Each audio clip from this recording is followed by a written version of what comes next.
The anime begins as we see a band of warriors struggling so hard to defeat an earth dragon, until a dragon knight called Davian arrives with his friend Bram on their horses to help them out. Davian dives into the dragon, taking its attention away from the other fighters, and tries to slice the dragon with his sword, but the body is just like a stone, which shattered his sword to pieces.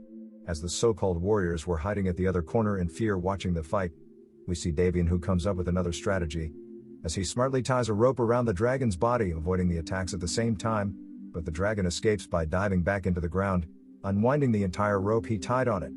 Immediately he finds his way into the dragon nest underground, where he still got attacked again, but he immediately uses the advantage of the rope attached to its body and started to stab the dragon aggressively on the stomach, until he finally killed it. That was when Bam and the other warriors were brave to also enter the caves, and started to decapitate the killed dragon. The captain of the fighter, whose name is revealed to be Fruling, started to call the dragon a piece of shit, but Davian was like, "If you dare dishonor my killing again, then you're next."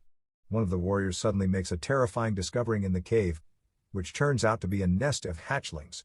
Davian came to the conclusion that the dragons all went crazy and tore each other apart, but as they went further, they discovered a tunnel that has been dug by a very powerful dragon, called the Eldworm, but Davian was like, "Luckily they are not dead," which means the Eldworm is still asleep, but the captain tries to convince him that this is their best chance to take down the beast, but Davian obviously knows how powerful an Eldworm is, and prepares himself to head back to the village to celebrate his survival.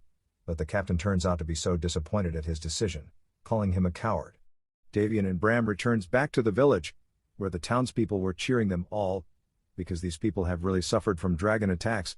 But Davian, who is now seen as a living legend, brought the head of the dragon as a trophy, turning the villagers' tears of sorrows into joy. Davian sees some group of people crying at the corpse of some dead warriors. He notices there is a child among them, and concluded that one of the dead warriors must be his father, so he goes to the kid, saying his father really died a brave man, and cheers him up by gifting him with a dragon fang. We later see Davian and Bam, who were celebrating with the villagers, with Bam dramatically narrating on how they fought the dragon. Davian goes to order another round of drink for everyone, until he was interrupted by a girl wearing a teria, who told him she was in line first. He immediately apologizes to her and allows her make her order. The girl requested for 2 cold drink, which the barkeeper handed over to her, charging 2 crown for them, but the girl opposes as it's too expensive for a wine that smells so terrible. Davian interrupted, asking the barkeeper to put her orders on his tab, but the barkeeper was like, "If that's the case, the drinks are now free." The girl became so confused, asking why he charged her 2 crowns for the drinks in the first place, but his orders only turns out to be free. The barkeeper suddenly replies that Davian is their hero, who has slayed numerous dragons for their village, so of course his drinks deserves to be free. But Captain Fruling, who overhears everything, interrupted them, saying how Davian failed to kill one powerful dragon known as the Eldworm, and tries disgracing him in front of the crowd, calling him a coward for running away, but Davian suddenly grabs the guy by his collar, and menacingly tells him that even 1,000 men at once cannot kill an Eldworm, and waking the monster will only mean death for everyone in the village. He turns around to continue his conversation with the girl in the tiara, but realizes that she's already gone. The girl takes the 2 drinks to a table where her partner was waiting for her. A strange man in a hooded mantle meets with her, whose name is revealed to be Gwanwyn, who seems to be afraid that their business is happening at a bar occupied with humans. The girl was demanding for a very special artifact which she believes to be in his possession, in exchange of her expensive bracelet, but Gwanwyn specifically tells her that he doesn't have the artifact with him, but directed her into going to a black market in a place called Hauptstadt, where she will meet a man known as Nikto, who is going to give her what she's looking for. After a successful negotiation between both of them, a drunkard in the bar meets with the girl, claiming her to be his future wife, but suddenly turns his attention to Gwanwyn for stealing her from him. As the drunkard pulls him up, his cloak fell back, revealing his identity to be an elf. Everyone in the tavern is so surprised by this, while the drunkard started throwing racial slurs at him, as they all believe the elves to be murderous animals. Davian suddenly gets up as the man pulls out a knife to attack, and calms the situation, saying he will handle the elf by himself, but as soon as he takes the guy outside, he tells him to flee for his life, while the girl and her partner had followed Davian, expecting the worst. As the elf leaves, he addresses the girl as a princess, and immediately runs away. Davian is so shocked to find out that she's really a princess, but later goes back to the bar, demanding for another round. Meanwhile, we see Captain Fruling, who was seeing flashes of memories on how his men was killed by a dragon. A voice suddenly appears in his head, and he sees a reflection of a demon in his sword, who tells Captain Fruling that he can be granted the power to kill a dragon, even the Eldworm itself, gaining more fame than Devion. But the only way this can be accomplished is if he willingly allows himself to be possessed, which the captain complies without hesitation. The next morning, Davian wakes up with a woman on his bed until Bram slams the door in a matter of urgency, informing Devion about how Captain Fruling went alone all by himself to slay the Eldworm, which leaves Devion so frustrated, calling the captain a fool. Immediately, he puts on his clothes and rides off with a horse without wasting a second, to stop Fruling from disturbing the dragon. After a long journey, he finally arrives at the caves only to find Captain Fruling killing a giant green dragon that lies motionless on the ground.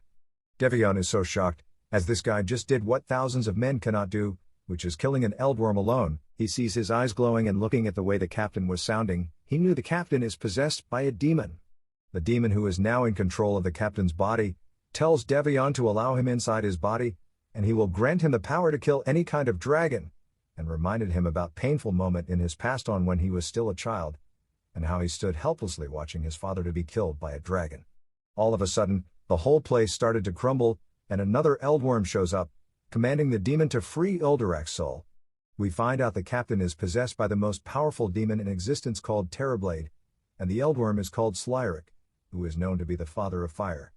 As the demon was confidently challenging him, Slyrek releases a plume of fire which burns down the captain, intending to terminate the demon, but it ended up possessing a dead Eldworm which he killed earlier, known to be the Uldurak they were talking about. Seeing this, Slyrek advises Davian to run for his life, while he is left so surprised on how the Eldworm spared his life. He hides himself in a corner, as a possessed Eldworm and Slyrek were fighting each other.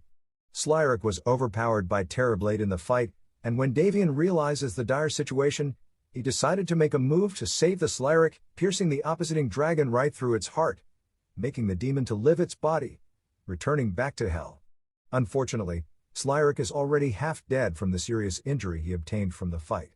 Devion honors the dragon for fighting so bravely and tries to put it to rest, because it was going through so much pain, but just as he was about to lift his sword, Slyrek slashes his throat with his claws, and Devion suddenly falls down to the ground dead.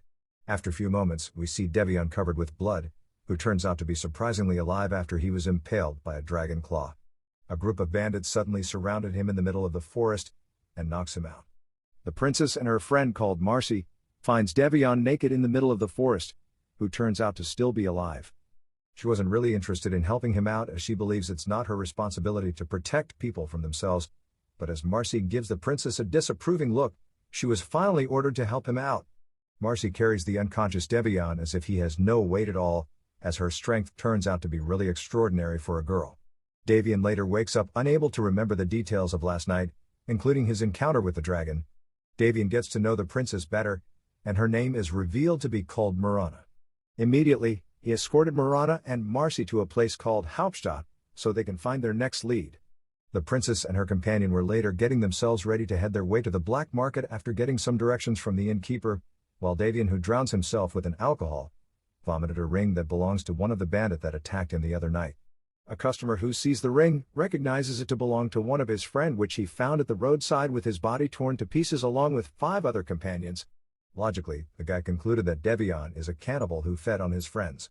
Devion had to defend himself as the guy brought out a dagger, who promises to return back for revenge along with his men.